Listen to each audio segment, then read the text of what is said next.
అందరికీ నేనైతే ఇప్పుడు పాలకూర బంగాళదుంప టమాటా కర్రీ చేస్తున్నానండి. నేను ఎలా చేయాలి ఏంటా అనేసి మీకు చూపిస్తున్నాను. నేనైతే ఇప్పుడు ఫస్ట్గా బంగాళదుంపలను అయితే తొక్క తీసేసి మంచిగా ముక్కలు కడిగేసి నేనైతే తరిగేసి ఇలాగైతే నేను ఉడకబెడుతున్నాను. బాయిల్ చేయడం అంటారు దీన్ని, ఉడకబెట్టడం అంటారు దీన్ని.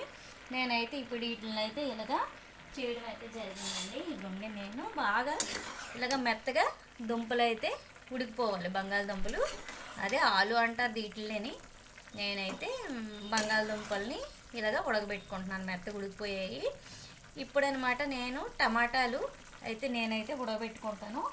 టమాటాలు మొత్తం మెత్తగా పేస్ట్ చేసుకోవాలి.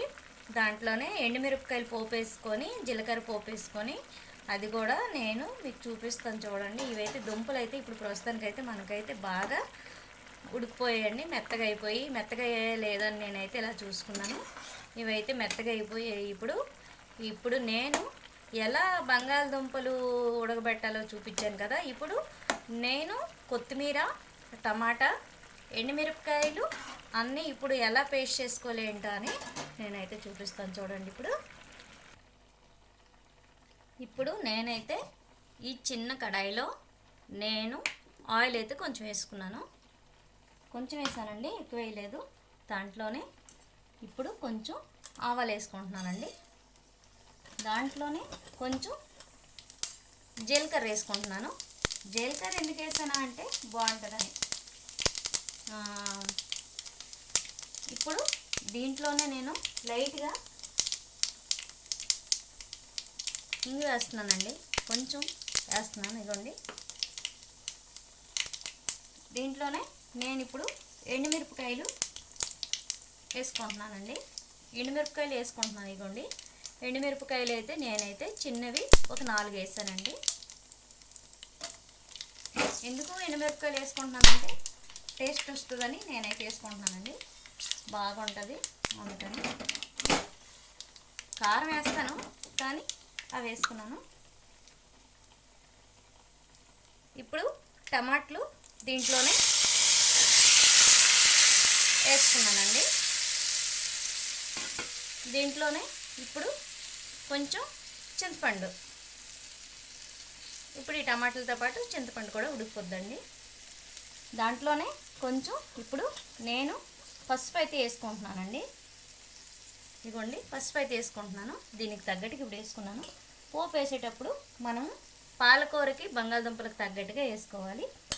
నేను ఇప్పుడు సాల్ట్ కూడా దీనికి తగ్గట్టుగానే వేస్తానండి. ఇప్పుడు ఈ టమాటా ముక్కలకు తగ్గట్టుగా సాల్ట్ వేస్తాను.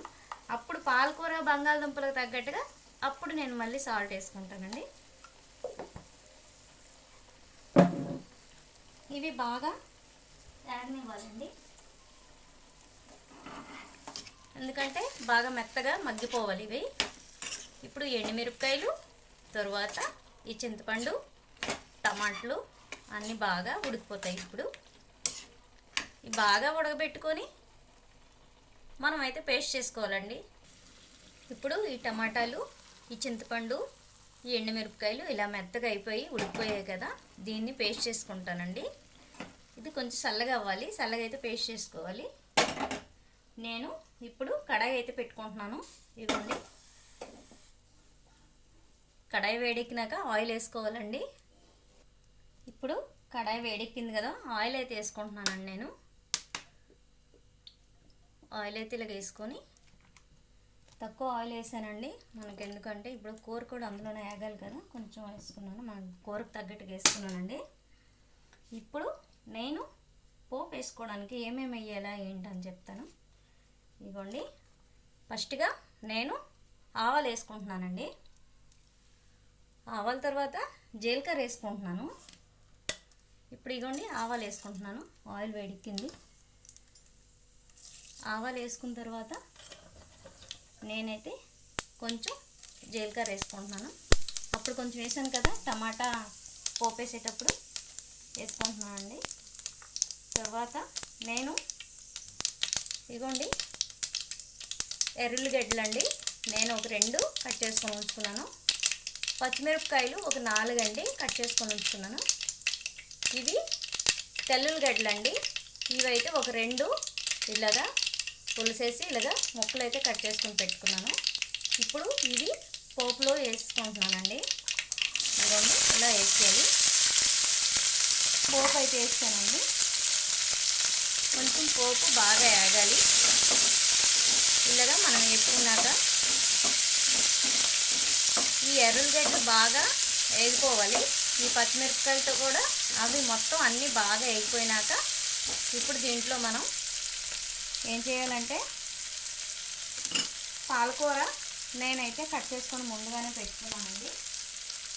చూసారు కదా, ఇదిగోండి పాలకూర అయితే నేను ముందుగా కడిగేసి కట్ చేసేసి ఇలా పెట్టుకున్నాను. ఈ పాలకూరని పోపు వేగినాక నేనైతే పాలకూర అయితే వేసుకుంటానండి. పోపు వేగాలి, బాగా మంచిగా వేగితేనే బాగుంటుంది. మరి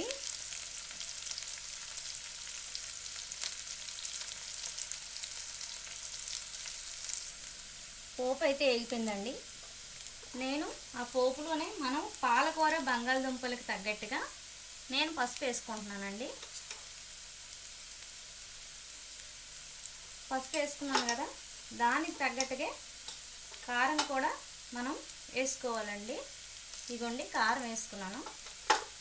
ఎందుకంటే మనకి ఇంకా ఏవి కారం అయిపోతే ఇంట్లో పిల్లలు కానీ పెద్దోళ్ళు కానీ తినరు. అందుకు నేను కారం వేసుకున్నాను. కారం వేసుకున్నాను కదా, ఇప్పుడు నేను పాలకూర కట్ చేసుకుని పాలకూర కడిగి పెట్టుకున్నాను కదా, అదైతే వేసేస్తున్నానండి.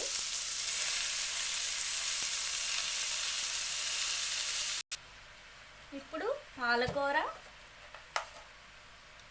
బంగాళదుంపలకు తగ్గట్టు పాలకూరకు తగ్గట్టు నేను సాల్ట్ వేసుకున్నానండి. సరిపోకపోతే తర్వాత మళ్ళీ వేసుకోవచ్చు. మనం ఒకటి చూసుకోవాలి.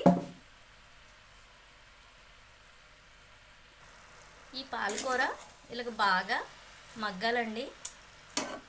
ఇందులో కారము పసుపు సాల్ట్ వేసుకున్నాం కదా, ఇది ఇలాగా కాసేపు మూత పెట్టేస్తే అది బాగా దగ్గర అవుతుందండి. మళ్ళీ కలుపుకుంటే బాగా చెదిరిపోయినట్లు అయిన తర్వాత అప్పుడు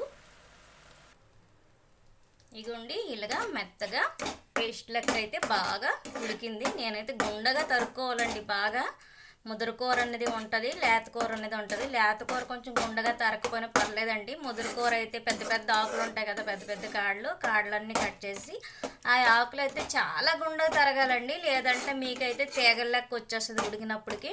నేనైతే చాలా గుండగా కట్ చేసుకోవడం వల్ల ఇలాగ మెత్తగా బాగా ఉడికిందండి. పసుపు మరి సాల్ట్ వేసి కారం వేసి నేను ఇలాగ పోపు వేసుకుని ఇలా దగ్గరగా చేస్తాను కదా. ఇప్పుడు దీంట్లోనే నేనైతే బంగాళదుంప ముక్కలు అయితే వేసేస్తున్నానండి. బంగాళదుంప ముక్కలు వేసుకున్న తర్వాత మనం మంచిగా కలుపుకోవాలి. ఇలా బాగా కలిసిపోద్దండి ఇలాగా నీట్గా. ఇప్పుడు ఈ మనకి పాలకూర మెత్తగా ఉడికిపోయింది కదా, పేస్ట్ లెక్క ఉడికిపోయింది చూస్తున్నారు కదా. ఇప్పుడు మనం బంగాళదుంప ముక్కలు వేసి కలుపుకున్నాం కదా, ఇంకా దీన్ని ఇంకా మనకి మీరు గ్రీన్ కలర్ వచ్చింది అనుకుంటున్నారు కదా, మరి పాలకూర బాగా మెత్తగా దగ్గరగా ఉడకబెట్టేశాను కదా నేను. మెత్తగా అయిపోయింది పోపు వేసిన పాలకూర. ఇప్పుడు మెత్తగా అయినాక దీంట్లో అనమాట నేను ఇప్పుడు టమాటాలు పేస్ట్ చేసుకున్నాను కదా, ముందుగానే మీకు చూపించాను. ఉడకబెట్టేసి చల్ల చేసి పేస్ట్ చేశాను. పోపు వేసి అది కూడా పోపు వేసాను. ఆ పోపు వేసింది చల్ల చేసేసి ఇగోండి ఇలాగ పేస్ట్ లెక్క అయితే నేను చేసుకున్నాను మిక్సీ జార్లో వేసుకొని. ఇప్పుడు ఈ పేస్ట్ని కూడా నేను వేసేస్తున్నానండి ఇలాగా. ఇంకా ఆల్మోస్ట్ కూర అయితే మనకు రెడీ అయిపోయినట్టుగా పాలకూర టమాటా బంగాళదుంప కూర అండి ఇది. కొంతమంది పాలకూర మసాలా బంగాళదుంప కూర కూడా అంటారు, నేనైతే అది అనట్లేదు. ఎవరికి అంటే ఎలాగా నచ్చితే అలా అంటారు. కొంతమంది అంటారండి పాలకూర బంగాళదుంప టమాటా మసాలా కర్రీ అంటారు. నేనైతే అంత పెద్ద పేరైతే పెట్టట్లేదు. నేనైతే ఇలా సింపుల్గా ఒక 2 మాటలతోటే పాలకూర బంగాళదుంప టమాటా కర్రీ అని నేనైతే చెప్తున్నాను. గ్రీన్ కలర్లో అయితే లైట్గా వస్తుందండి, ఎందుకంటే ఆకులు గ్రీన్గానే ఉంటాయి కాబట్టి. చూసారా, లైట్గా మనం చింతపండు టమాటాలు ఉడకబెట్టేసి పోపేసి ఉడకబెట్టాం కదా, అది ఇందులో కలిసింది కదా, చాలా టేస్ట్గా వస్తుందండి. మనం ఉంటే జీడిపప్పు కూడా వేసుకోవచ్చు, పన్నీర్ ముక్కలు కూడా వేసుకోవచ్చు ఇందులోనే మనము. నేనైతే వేయలేదండి. ఏం లేవా వేయలేదా అనేసి అంటున్నారు కదా, అనుకోవచ్చు. అంటున్నారు అనేసి అనలేదు, అనుకోవచ్చు. బై మిస్టేక్లో అది వచ్చింది. అయితే నేను ఇప్పుడు సాల్ట్ సరిపోయిందా లేదని మనం చూసుకోవాలండి. చూసారు కదా, అడుగు పట్టుకోకుండా కలుపుకోవాలి. ఇగోండి కొత్తిమీర అయితే నేనైతే పైన అయితే వేసుకుంటున్నాను. ఇగోండి కొత్తిమీర అయితే వేసుకుంటున్నాను. ఇప్పుడు కొంచెం వేసాను.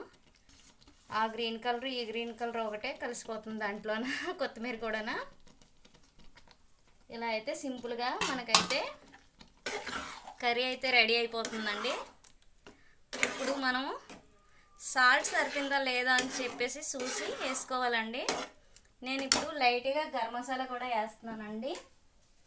మనము గరం మసాలా వేసుకోవచ్చు కొంచెం, లేదు అంటే అదే చికెన్ మసాలా ఉంటుంది కదా అదేనే వేసుకోవచ్చు. నేను లైట్గా గరం మసాలా వేసానండి, ఎక్కువ వేయలేదు. మన ఇంట్లో చేసుకుందే అది. గరం మసాలా వేసుకున్నానండి. ఇప్పుడైతే కొంచెం ధనియాల పౌడర్ వేసుకుంటాను. చెప్పాను కదా కొంచెం ధనియాల పౌడర్ వేసుకుంటానని. కొంచెం ధనియాల పౌడర్ అయితే వేసుకుంటున్నానండి. కొంచెం వేసాను, మరి ఎక్కువ వేయలేదు. సాల్ట్ కొంచెం వేసుకున్నాను సరిపోలేకపోతే. మనకైతే ఆల్మోస్ట్ రెడీ అయిపోయింది కర్రీ. అంతేనండి, బంగాళదుంప పాలకూర టమాటా కర్రీ అండి, రెడీ అండి. మీకు నచ్చితే లైక్ చేయండి, షేర్ చేయండి, కమెంట్ పెట్టండి బాగా చేసామా లేదా అని. మీకు నచ్చితే నచ్చింది కర్రీ అని చెప్పేసి మీరు కమెంట్ పెట్టండి. నచ్చలేదండి ఇంకొకలాగా మేము వండుతాము, మీరు ఇలా వండేరేంటి అనేసి. అలాగైనా మీకు వచ్చినట్లుగా అయితే మీరు కమెంట్ పెట్టి చెప్పండి. నాకు వచ్చినట్లయితే నేను వండాను. మరి మీకు లైక్ చేయమన్నాను, షేర్ చేయమన్నాను, కమెంట్ పెట్టమన్నాను, అలాగే సబ్స్క్రైబ్ కూడా చేయమన్నాను. సబ్స్క్రైబ్ ఎందుకు చేయమన్నానంటే మరి 10 మందికి వెళ్తుంది కదా, షేర్ చేసిన లైక్ చేసిన బాగుంటుందని నేనైతే అనుకుంటున్నానండి. మా ఛానల్ అయితే చిన్న బుజ్జి ఛానల్ అండి. ఒకసారి మీరు లైక్ చేయండి మా ఛానల్ని. ఓకేనా అండి? బాయ్ అండి అందరికీ.